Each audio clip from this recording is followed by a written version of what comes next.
بسم اللہ الرحمن الرحیم۔ روزے کا کفارہ کسے کہتے ہیں؟ تو اس بارے میں جاننا چاہیے کہ جو شخص رمضان کا روزہ جان بوجھ کر توڑ دے تو ایسے شخص پر کفارہ واجب ہو جاتا ہے۔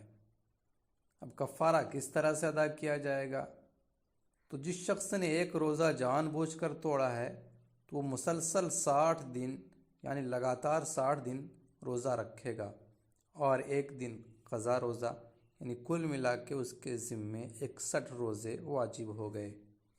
اب اگر کوئی شخص 60 روزہ مسلسل رکھنے پر قادر نہیں رکھ سکتا ہے تو پھر 60 غریب کو 60 مساکین کو 2 وقت پیٹ بھر کر کھانا کھلا دے، اس سے کفارہ ادا ہو جائے۔